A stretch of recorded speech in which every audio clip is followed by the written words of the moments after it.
So this is a 1940 40s style Gibson Grand. Is that what this is? Yeah. Right there. Okay, and your name was again? Ed. Ed, okay, yeah. Ed's going to be taking lessons from me here, everybody, but he's got just like Hank Williams Sr.'s steel guitar player, he's got a Gibson Grand, probably out of the 40s. This was played at the Grand Ole Opry quite a bit. This was played on all of Hank Williams' live gigs, or at least a good most of them. And these strings are really rusted. They've probably been on here since 1948. So we're changing these strings. I really love this guitar. And they had such a tone, didn't they? You know, when you listen to Hank Sr., don't these things have such, my gosh. Yeah. Yeah, these things really pack a punch, that's for sure.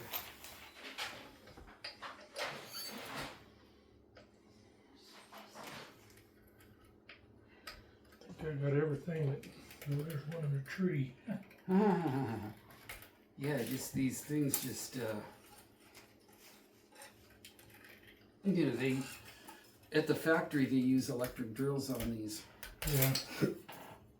Because it makes it quicker. But I got my little wrench here that we can do this, but I can only imagine all the bars Don Helms played with this thing, all the, you know, the Opry shows he did with it. I could probably take this somewhere and have it cleaned. I'd have to ask that guy down there where I have my guitar cleaned. We can clean it pretty good. I got some furniture polisher on here somewhere. Right here. Yeah, okay. So that's always good to clean them with. Most of those time, those guys never cleaned them. He never changed strings. Don Helms is right on video saying he never changed strings on it. Unless he had to.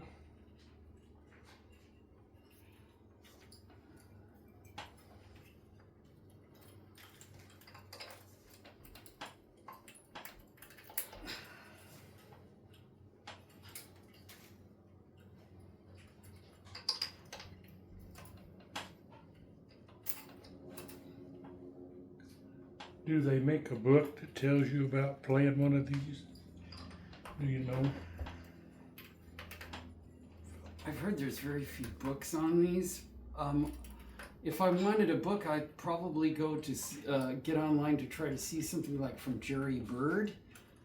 Yeah.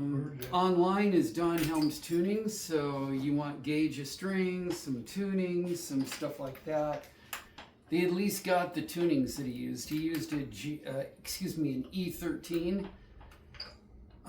So I'm thinking an E13 here and then a C6 here. So your cheating heart would have been cut on E13. But you can also do your cheating heart on C6. That's one of the songs I'd like to learn. No, this is the guitar that did it.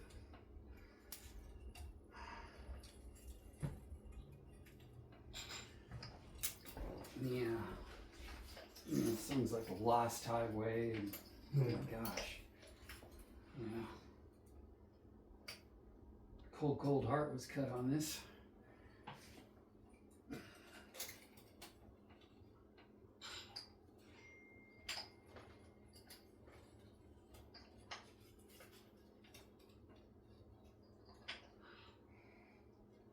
I would venture to say this was in Smoky Dives. Don Helms said when he would play his steel guitar that there'd be people shooting inside of the bar. When he was working for Hank Williams, there's people shooting inside and the people inside shooting outside. I would tend to believe him on that one, just because No, it happened. I would think that they were still, pretty intense after World War II. Me and my roommate were in Wichita, Kansas, at McConnell Air Force Base going to school. We went out bar hopping one night. We went in this bar. We walked in the door. It was a nice looking bar, except it had a dirt floor. We hadn't got in 20 feet. Guns started going bang, bang, bang. We turned around and walked right back out. They shot somebody up front.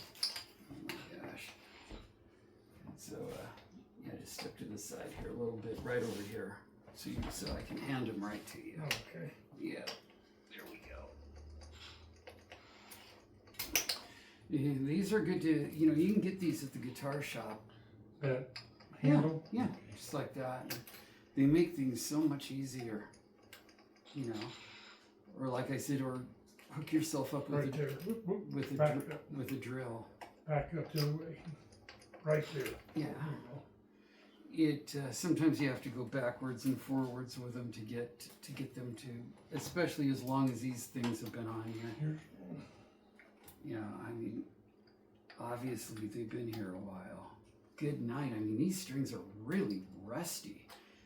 I would not surprise me if these were the original strings.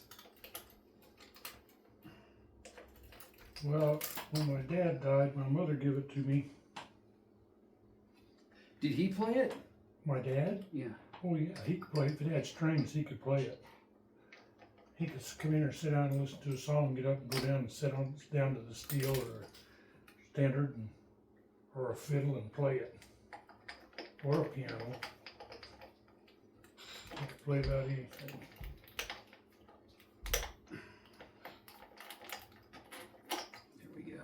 So we've got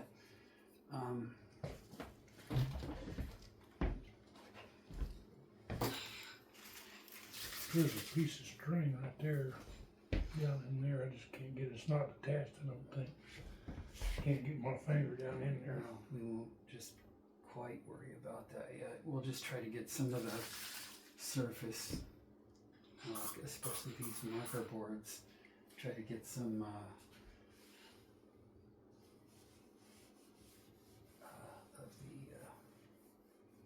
the smoke scum off of them.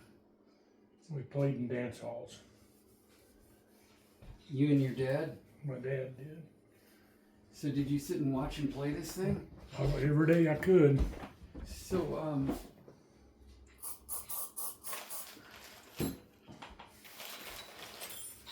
what did he play like?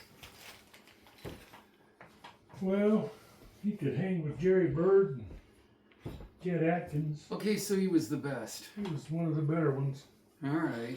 Wow. Well, yeah, you don't have a guitar like this unless you're pretty serious, that's for sure. Well, we had a front room and all it had in it was instruments. And so, what year was your dad born?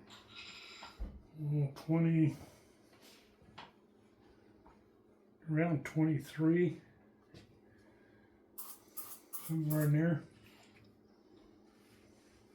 1923? Mm-hmm. So my dad was born in 26. So he would have definitely been Second World War age. Yeah, he was in World War II. He worked at Dar School where they trained pilots. Okay. Was a place right out there at our airport.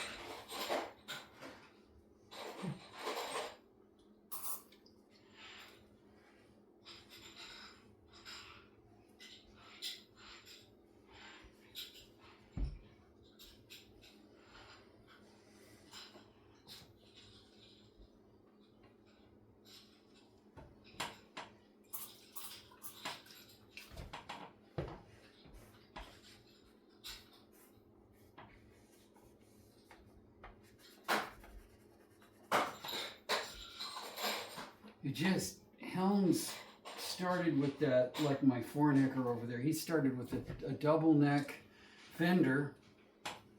And the story that he tells with it is a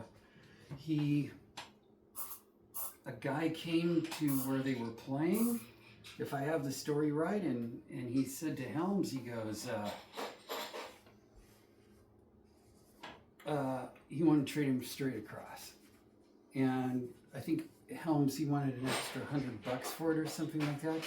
So Don didn't have the money right away with him, but he had the guitar. So they worked a deal, and Helms went from a double neck Fender to a double neck Gibson. And I think one of Hank Williams' earlier, one of his earlier recordings was done on a Fender like mine. And honestly, because I've never really played one of these things, I'm more accustomed to Fender, but because I've never really played one of these, I don't really know what they play like. So I don't really know what they feel like or play like. All I know is what the recording sounded like, which was phenomenal.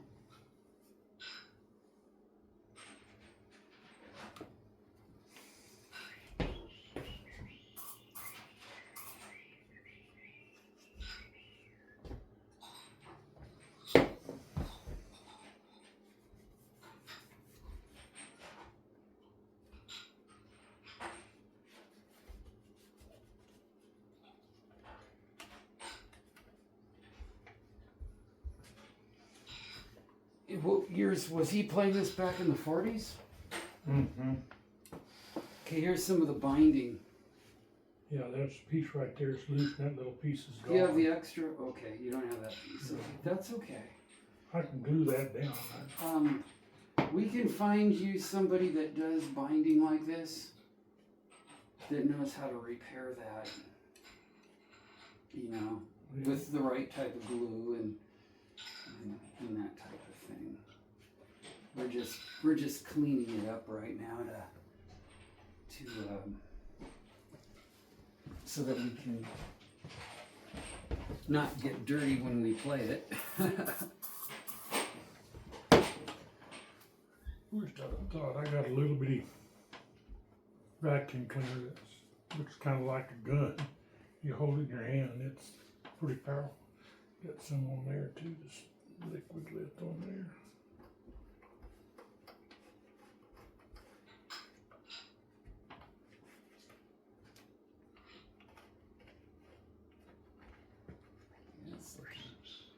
Starting to look really good.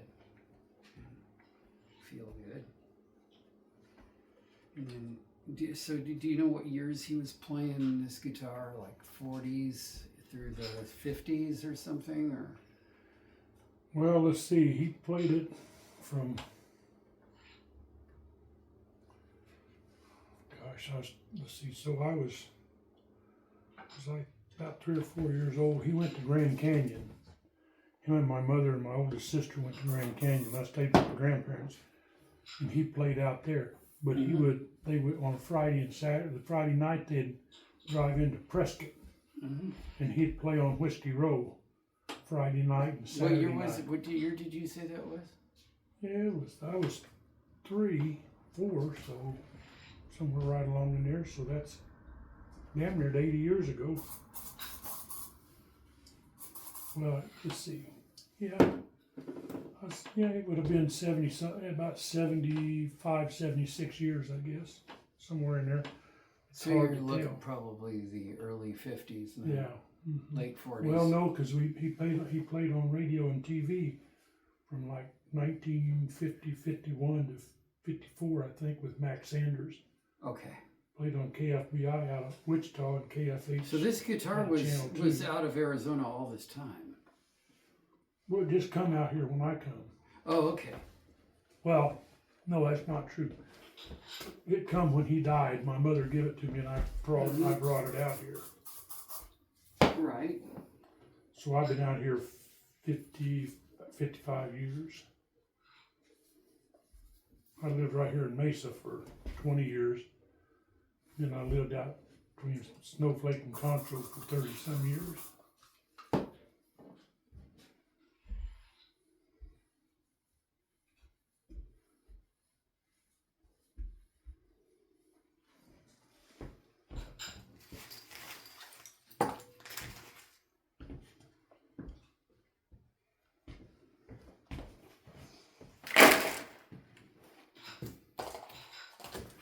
That's the strings I had. That's all I had. Those 6 in that package or whatever's in there.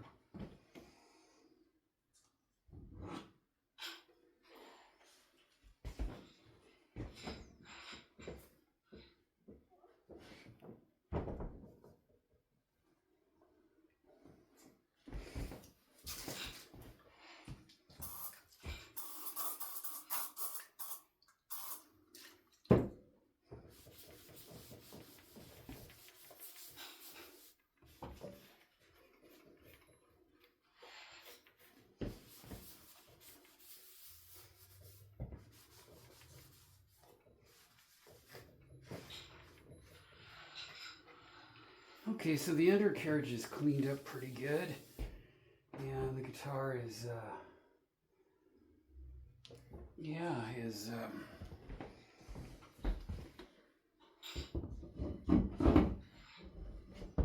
go.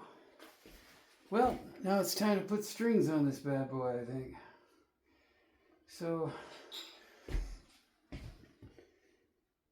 String Theory with Anthony Douglas. If you like what you see, hit like and subscribe, and I'll see you in the next video.